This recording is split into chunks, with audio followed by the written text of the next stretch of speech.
ഇതൊരു വ്യൂവിന് വേണ്ടി പറയുന്നതല്ല കേട്ടോ. ഈ ചെറുപയർ കറിക്ക് അടിപൊളി ടേസ്റ്റാണ്.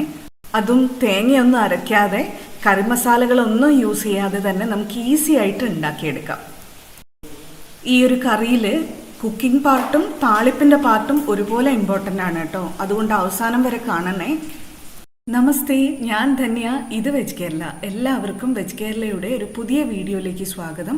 വീഡിയോ ഇഷ്ടപ്പെട്ടാൽ ലൈക്കും കമൻറ്റും പിന്നെ ഒരു ഹൈപ്പും കൂടെ തരാൻ മറക്കല്ലേ. ഈ ഒരു കറിക്ക് വേണ്ടി ഞാൻ ചെറുപയർ എടുത്തിട്ടുണ്ട് 1 കപ്പ്. ഈ 1 കപ്പ് എന്നുള്ളത് സോക്ക് ചെയ്യുന്നതിന് മുന്നേ ഉള്ള അളവാണ്, കുതിർത്ത് വയ്ക്കുന്നതിന് മുന്നേ ഉള്ള അളവാണ്. ഏകദേശം ഒരു 5-6 പേർക്ക് കണക്കാക്കിയാണ് ഞാൻ ഇന്ന് ഇത് ഉണ്ടാക്കുന്നത്.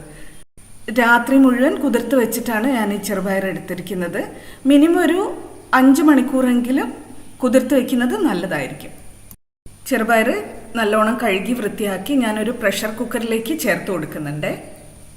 ഇതിൻ്റെ കൂടെ തന്നെ കുറച്ച് കാര്യങ്ങളും കൂടെ നമുക്ക് ചേർത്ത് കൊടുക്കാനുണ്ട്. ആദ്യം തന്നെ വല്യുള്ളി നീളത്തിലരിഞ്ഞത്, ഒരു വലിയ വല്യുള്ളി തന്നെ ഞാൻ എടുത്തിട്ടുണ്ട്. ഒരു മീഡിയമോ വലുതായിട്ടുള്ള ഉരുളക്കിഴങ്ങ് വലിയ ചങ്ക്സ് ആയിട്ട് കട്ട് ചെയ്ത് ചേർക്കുന്നുണ്ട്.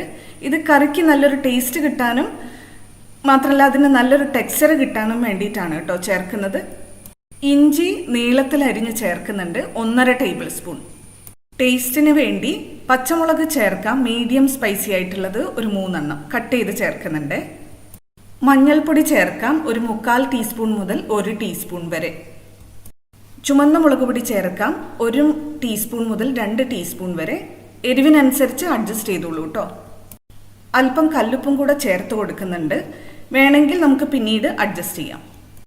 ഇപ്പോൾ ഇൻഗ്രീഡിയൻസ് ഒക്കെ ചേർത്ത് കഴിഞ്ഞു. ഇനി ഇതിലേക്ക് ഒരു 4 കപ്പ് വെള്ളം ചേർത്ത് കൊടുക്കാം, വേവാൻ പാകത്തിനായിട്ടുള്ളത്.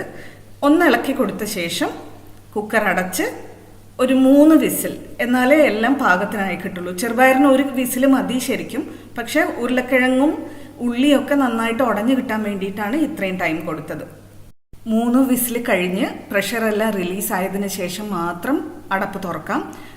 അപ്പോൾ നമുക്ക് ഇങ്ങനെയായിരിക്കും കിട്ടുന്നത്. ഇനി ഇത് ചെറുതായിട്ടൊന്ന് ഉടച്ചു കൊടുക്കണം, പ്രത്യേകിച്ച് ഉരുളക്കിഴങ്ങ്. ഉടച്ച് അങ്ങനെ മഷി പരുവത്തിലാക്കൊന്നും വേണ്ട, ചെറിയ ചെറിയ കഷ്ണങ്ങൾ അവിടെയൊക്കെ നിന്നോട്ടെ. ഇനി നമ്മൾ ഇതിലേക്ക് ചേർക്കുന്നത് തിളച്ചുകൊണ്ടിരിക്കുന്ന വെള്ളം 1 കപ്പ്. അത് ചേർത്ത് ഇളക്കി കൊടുക്കുക. ഈ സമയത്ത് തന്നെ ഉപ്പും കൂടെ അഡ്ജസ്റ്റ് ചെയ്ത് കൊടുക്കാം. പച്ചവെള്ളം ഒഴിച്ചു കൊടുക്കരുതേ. ഇളക്കി കൊടുത്ത ശേഷം മീഡിയം ഫ്ലെയിമിൽ ഒന്നുകൂടെ തിളപ്പിക്കാൻ വെക്കാം. നമുക്ക് ഏകദേശം 1 മിനിറ്റോളം മതി. ആ വെള്ളവും ആ കറിയും കൂടി ഒന്ന് യോജിച്ച് കിട്ടാനുള്ള ടൈമാണ് കേട്ടോ.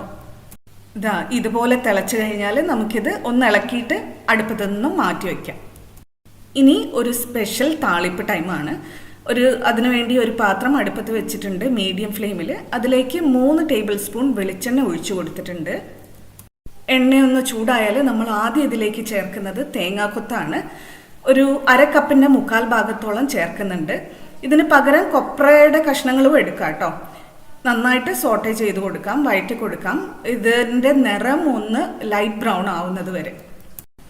തേങ്ങാക്കൊത്ത് ഈ ഒരു നിറം ആവുമ്പോഴേക്കും നമുക്ക് അടുത്ത ഇൻഗ്രീഡിയൻസ് ചേർക്കാം. കടുക് എടുത്തിട്ടുണ്ട് 1.5 ടീസ്പൂൺ, ഉഴുന്നുപരിപ്പ് 1.5 ടീസ്പൂൺ. ഇത്രയും ചേർത്ത് കടുക് ഒന്ന് പൊട്ടി വരുന്നത് വരെ നമുക്ക് സോട്ടേ ചെയ്ത് കൊടുക്കാം.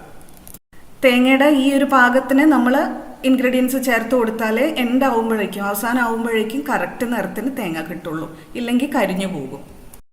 കടുക് പൊട്ടി തുടങ്ങുമ്പോൾ നമുക്ക് 1/4 ടീസ്പൂൺ ജീരകം ചേർക്കാം. ജീരകം പെട്ടെന്ന് പൊട്ടി വരും, അതുകൊണ്ടാണ് ഈ സമയത്ത് കുറച്ചൊന്ന് ലേറ്റായിട്ട് ചേർത്തത്. ജീരകം പൊട്ടി വരുമ്പോൾ വറ്റൽമുളക്, ചുവന്ന മുളക് ഒരു 5-6 എണ്ണം, ചെറുതായതുകൊണ്ടാണ് 5-6 എണ്ണം എടുത്തത് കേട്ടോ. നിങ്ങൾക്ക് അത് അഡ്ജസ്റ്റ് ചെയ്ത് എടുക്കാം. ഒരു 2 തണ്ട് കറിവേപ്പിലയും കൂടെ ചേർക്കുന്നുണ്ട്. ഒരു 5-6 സെക്കൻഡ് നേരം മാത്രം വഴറ്റി കൊടുത്ത ശേഷം തീയെ സ്വിച്ച് ഓഫ് ചെയ്യാം. ഇനി താളിപ്പ് നേരെ കറിയിലേക്ക് ചേർത്ത് കൊടുക്കാം, ഇളക്കി കൊടുക്കാം. നിങ്ങളൊന്ന് അടച്ചു വെച്ചിട്ടാണ് പിന്നീടാണ് ഇളക്കി കൊടുക്കുന്നതെന്നുണ്ടെങ്കിൽ അങ്ങനെയും ചെയ്യാം കേട്ടോ. ഇനി വേറെ ഒന്നുമില്ല, നമ്മുടെ കറി റെഡിയാണ്. തേങ്ങ അരപ്പില്ലാത്ത ടേസ്റ്റി ആൻഡ് ഈസി ചെറുപയർ കറി ഇവിടെ റെഡിയാണ്. ഈ ഒരു കറി ദോശയും ഇഡ്ഡലി ഒഴിച്ചുള്ള ബാക്കി എല്ലാ ബ്രേക്ക്ഫാസ്റ്റ് ഐറ്റത്തിൻ്റെ കൂടെയും സുഖമായിട്ട് ചേരുന്നൊരു കറിയാണ് കേട്ടോ. ഭയങ്കര ടേസ്റ്റിയാണ്. നിങ്ങളിത് മിസ് ചെയ്യരുത്. എന്തായാലും വീട്ടിൽ ഉണ്ടാക്കി നോക്കൂ കേട്ടോ. എന്നിട്ട് ഫീഡ്ബാക്ക് കമൻറ്റിലിടും. Thank you for watching. Dhanya from veg Kerala.